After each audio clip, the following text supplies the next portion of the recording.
मनुस्मृति आदि। अच्छा, नीति क्या मतलब? नैतिक, नैतिक यानी ऑनेस्टी, मूल्य।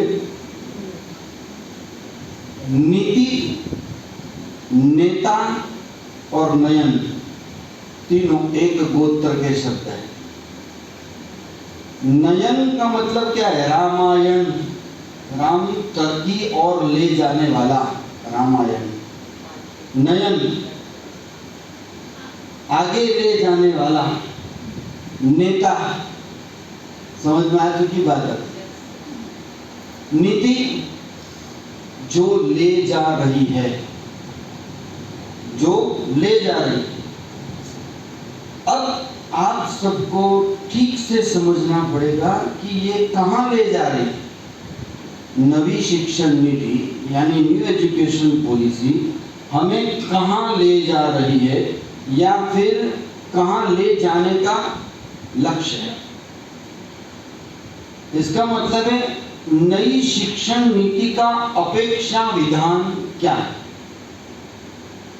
समझ में आ रही है ना बात? बहुत धीरे से जा रहा हूं। सबसे पहले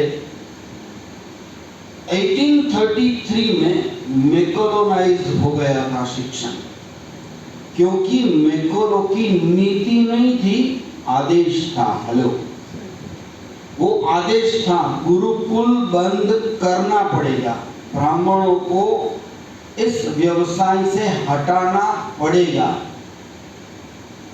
हर एक सब्जेक्ट को डिवाइड एंड रूल के तरीके से पढ़ाना पड़ेगा। अच्छा, तो भाषा अलग हो गई, गुजराती, हिंदी, संस्कृत, इंग्लिश, 4 भाषा। समाज शास्त्र भाषा से अलग कर दिया गया। हेलो, समझ में आ रही है बात?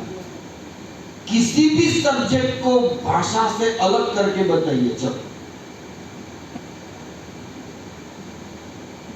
सब्जी लेने के लिए जाते हैं ना, आप जाती, एक क्रिया है सब्जी लेना, खरीदना। एक सब्जेक्ट, एक क्रिया में कितने सब्जेक्ट समाविष्ट है बताइए।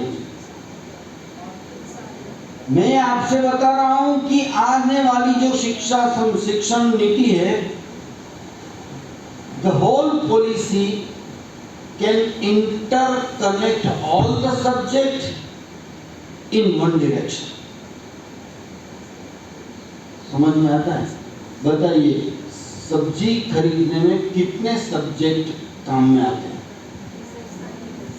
फर्स्ट आप ही बोलिए, मैथ्स, फर्स्ट इज मैथ्स, फिर लैंग्वेज, फिर third science, economics, not only money, not only finance but economics. Very good. फिर science, how science is immersed in buying and yes, समझ में आ रही है बात? और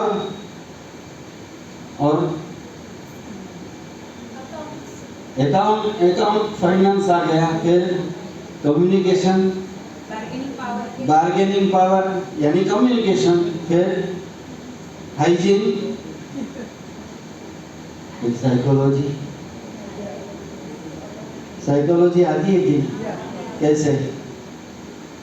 આજે સાસુનો મૂડ બરાબર નથી, 10 દિવસથી એને ભાવતું શાક ખવડાવી દો, 10 દિવસ શાંતિ। बच्चे को ये पसंद है, बच्चे को वो पसंद नहीं है, साइकोलॉजी। आप जिसके साथ जुड़े हैं उनके साथ इंटरपर्सनल रिलेशनशिप।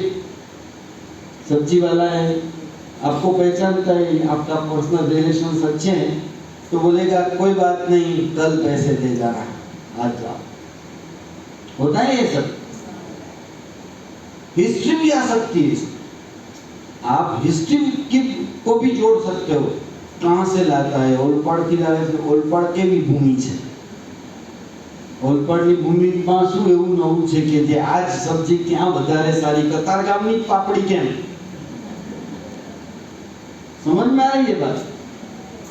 तो भूगोल ये सारी चीज एक दूसरों के साथ इंटरकनेक्टेड है. Then we should learn all the subject in one direction for our upliftment, not for sake of the education. समझ में आ रही है बात? आप केवल पढ़ाने के लिए पढ़ाएंगे तो आप जीरो है, लेकिन आप सीखने के लिए पढ़ाएंगे तो आप हीरो है. Hello, understand? अच्छा, पता है तिथि घोड़ो तो तिथि घोड़ो पता है? ग्रास होपर, तिथि घोड़ो इधर उधर उड़ता रहता था. तो एक कौवे के साथ दोस्ती हो गई. हाँ, हेलीकॉप्टर बोलते हैं. तो जंगल में किसी कौवा ने भी देखा ये इधर उधर उड़ रहा है, फिर थोड़ी सी बातचीत हुई, फिर आपस में मिलने लगे, फिर दोस्ती हो गई. एक दिन कौवे ने ध्यान से देखा तो पता चला कि भाई तू मूडलेस क्यों है इतना. तो तिथि घोड़ा ने कहा कि देखो भाई, ये बारिश का मौसम आ गया. जब बारिश का मौसम आता है ना, मैं बहुत परेशान रहता. बोले ऐसा क्यों? बोले देखो, पेड़ पर जाता हूँ पानी गिरता है, खेतों में जाता हूँ पानी गिरता है, मैं मिट्टी के ढेर पर बैठता हूँ, मिट्टी पिघलने लगती है, मुझे समझ में नहीं आता है मुझे खाना कहाँ मिलेगा, मेरी सुरक्षा कहाँ. अब कौवे ने सोचा, फिर कहा मैं तुम्हारी हेल्प कर सकता हूँ. बोले ऐसा क्या? थैंक यू वेरी मच, यदि तू मेरी हेल्प कर दे बहुत बड़ा एहसान होगा मुझ पर. बोले ठीक है, कल बताऊँ. दूसरा दिन हुआ, अब कौवा आ गया. बोले मैं तुम्हारी हेल्प के लिए आ गया हूँ कि वेलकम, बताओ मुझे क्या करना है. बोले तू है ना, अभी गंदा हो जा, कॉकरोच बन जा, और किसी की रसोई में चले जाना घर में, और रसोई में बहुत सारी दरारें होती है ना, तो अंदर जाना, बारिश भी नहीं आएगी और रसोई है तो खाना भी अच्छा मिल जाएगा, बढ़िया रहेगा, मजा आएगा, तुझे कोई दिक्कत नहीं होगी. अब तिथि घोड़ा ने बोला ये बहुत अच्छा आइडिया है भाई, बहुत कमाल का आइडिया है, लेकिन सबसे बड़ा सवाल ये है कि मैं बंदा कैसे बनूं, कॉकरोच कैसे बनूं. तो उस कौवे ने बोला कि देखो भाई, मैं तो काउंसिलर हूं, मेरा काम है आइडिया देना, बाकी क्या प्रॉब्लम तुम्हारा है. समझ में आ गई बात? When you become a counselor for your students, for your parents, there is no way to get success. When you should learn from them, because you are not teacher, you should forget I am the teacher. તમે teacher છો જ નહીં, તમે ભૂલી જાઓ કે હું શિક્ષક છું. એ માનો कि I am the co-learner, मैं भी सह विद्यार्थी हूँ. When you stop to learn something new, you are not eligible for being a teacher. As I can say, you cannot be a good and successful teacher. ये बहुत बड़ी बात है, इसलिए हमारे दिमाग में ये बात तय कर लो जो कि विनोबा भावे ने बोला था कि हर देश का स्तर वही होता है जो उसके शिक्षक का स्तर होता है। आपका स्तर जितना ऊंचा उठेगा, पूरे समाज का स्तर उतना ऊंचा उठेगा। और खलील जिब्रान ने इसीलिए कहा कि जो देश अपरिपक्व है, अपरिपक्व पता चला ना, अपरिपक्व इमेच्योर, जो देश अपरिपक्व है इसका मतलब आज भी उस देश का शिक्षक पालने में घोड़िया। अब सोचिए, आप यदि पालने में, यदि आप खुद की तरक्की का ठिकाना ढूंढ रहे तो कैसे आप आगे बढ़ पाओ? एक इतनी बड़ी बात। तो न्यू एजुकेशन पॉलिसी में एक मैकॉर्मोलाइजेशन के बाद की जो बात हुई थी वो 1835 में फर्स्ट पॉलिसी बदली, वो आपको पता होना चाहिए। बाद में कोठारी कमीशन आया, फिर कस्तूरी रंजन कमेटी आई, फिर ये आज नई एजुकेशन पॉलिसी आई 20 साल के बाद, करीबन 20 साल के बाद। तो आज के इस पॉलिसी का सबसे बड़ा विधान क्या है पता है? यदि किसी बच्चे ने कहा कि हमारे टीचर बहुत अच्छा पढ़ाती है, ये मुझे आप करेक्ट करना कि कौन सा सही विधान है। यदि किसी पेरेंट्स ने बोला कि मैडम बहुत अच्छा पढ़ाती है, बहुत सर बहुत अच्छा पढ़ाते, तो ये जो प्रतिभा आपकी दिख रही है, एक ये विधान है। और दूसरा विधान बच्चे या पेरेंट्स ये बोलते हैं कि आज हम इस टीचर के पास बहुत कुछ अच्छा सीखे, हम सीखे और हमें सिखाया गया, हमें बहुत अच्छा पढ़ाती है, वो आपकी स्किल है, अच्छी बात है। लेकिन जब आपकी स्किल के जरिए बच्चे ऐसा बोलने लगे कि आज हम ये सीखे, बिल्कुल अलग बात। सीखते हैं ना बच्चे, telling is not teaching. Hello, telling is not teaching.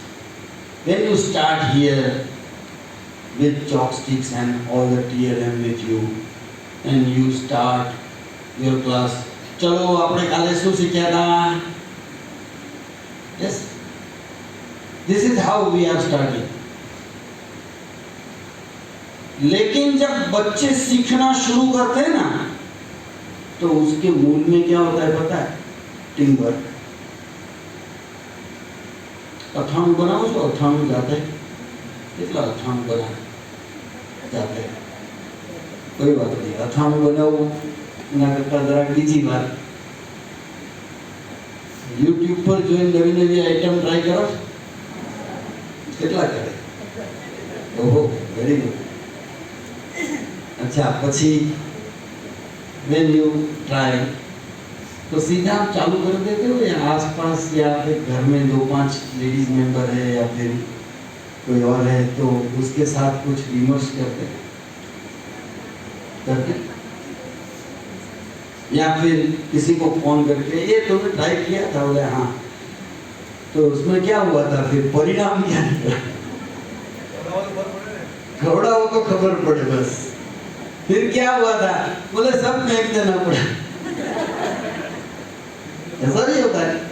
या फिर ऐसा होता है क्या टेस्टी बनाया है, बहुत बढ़िया, ऐसा भी हो सकता है।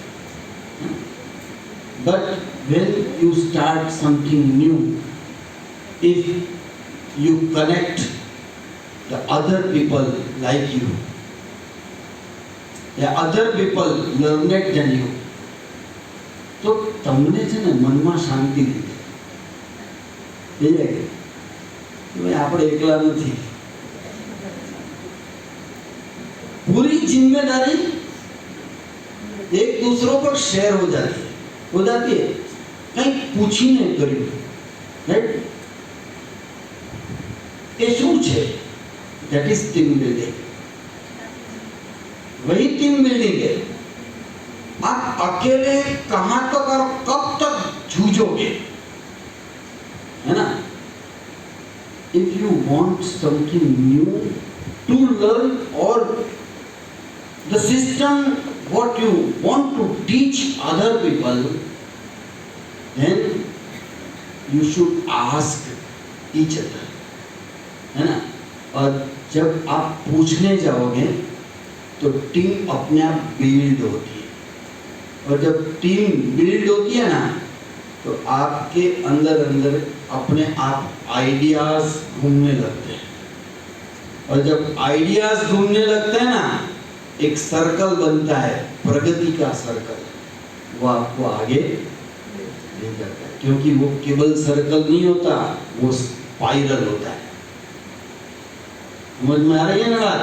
स्पाइरल जो ऊपर तक ले जाती है. तो share your ideas with team building and with open spirit. क्या होता है पता है? आप पाछू कोक शीखी जैसे ना साहब है ना कि चटनी है ऊपर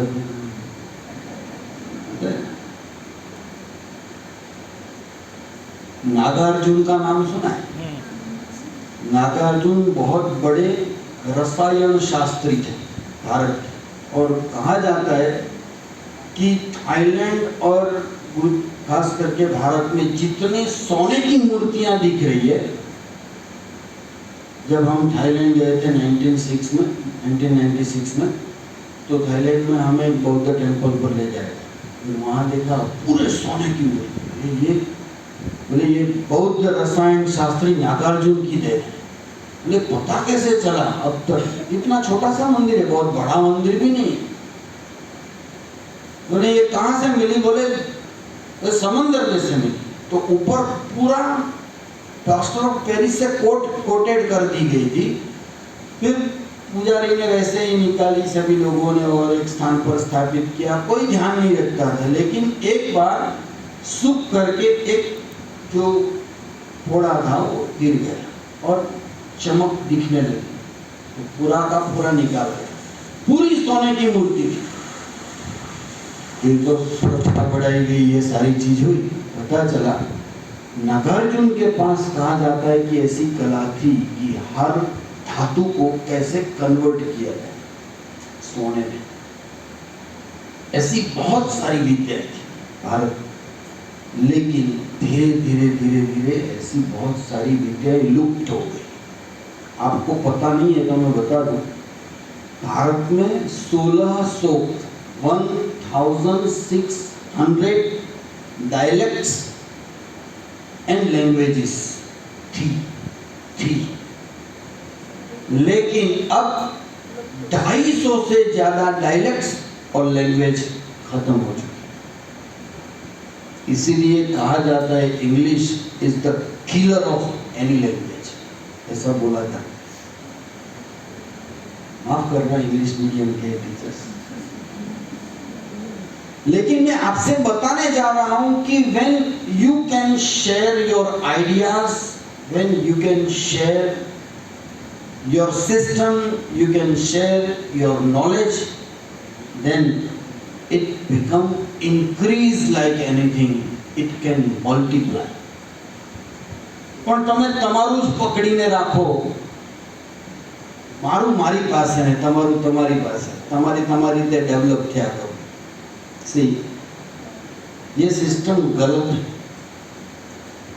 एक राजा હતો, થોડું ગુજરાતી હિન્દી ચાલશે. વંશવારસ હતા ને એટલે રાજાએ જાહેરાત કરાવી કે જેને રાજા બનવું હોય ને આ ચોગાનમાં ભેગા થાય मैदान में. मैं 7वें मंजिल पर जाऊंगा, फिर कबूतर का एक पिच ऊपर से हवा में छोड़ दूंगा.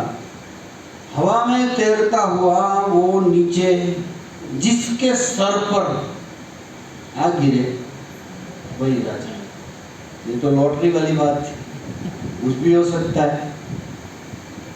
10,000 लोग इकट्ठे हो, हवा में छोड़ा, कम से कम 7वीं मंजिल से नीचे आने में 10 मिनट, ज्यादा से ज्यादा 15 मिनट। पौने घंटे के बाद भी कुछ तय नहीं हो पाया तो राजा ने पूछा, भाई क्या हो हल्ला हो रहा है, अब तो कैंडिडेट को ऊपर लाया जाए। बोले सर, अब तक कबूतर का पिच किसी के सर पर नहीं आया है। बोले ऐसा क्यों? ऐसा इसलिए कि यदि नीचे से किसी आगे वाले के सर पर पड़ता तो पीछे वाला भूख लगा।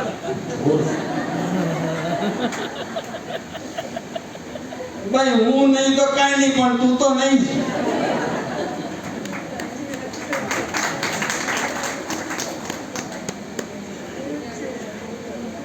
टीचिंग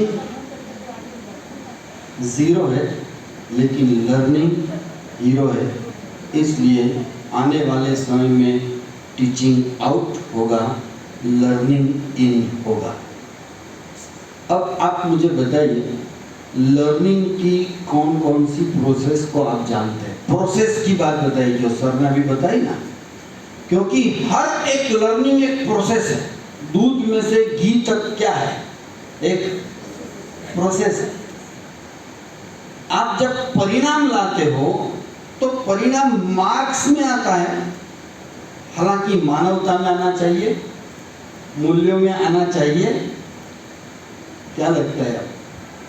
मार्क्स आगे आने के लिए, बड़ी यूनिवर्सिटियों में प्रवेश लाने के लिए एक जरिया बन चुका है, वो इम्पोर्टेंट है, वो अगत्यનું જરૂર છે, પણ એના કરતા વધારે જેને મહત્વનું કહેવાય એ તો મૂલ્ય છે। आजकल पेरेंट्स भी मार्क मैनियाक हो चुके हैं। यदि आपने रिजल्ट कम दिया ना तो सभी झंडे लेकर आ जाए, केम गया वखते 80% આવ્યા, આ વખતે 62% આવ્યા, તમે લોકો ધ્યાન આપો, શું કરો છો તમે? These are the words they are using. I think कभी कभी तो अब्यूज करते हैं, ऐसे भी पेरेंट्स होते हैं। देखिए, इसलिए मैं आपसे बता रहा हूँ, ये जो बात मैं पढ़ता हूँ, ये राधा कृष्णन कमीशन में ये बात लिखी गई। 1948-49 में लिखा गया ये पैराग्राफ।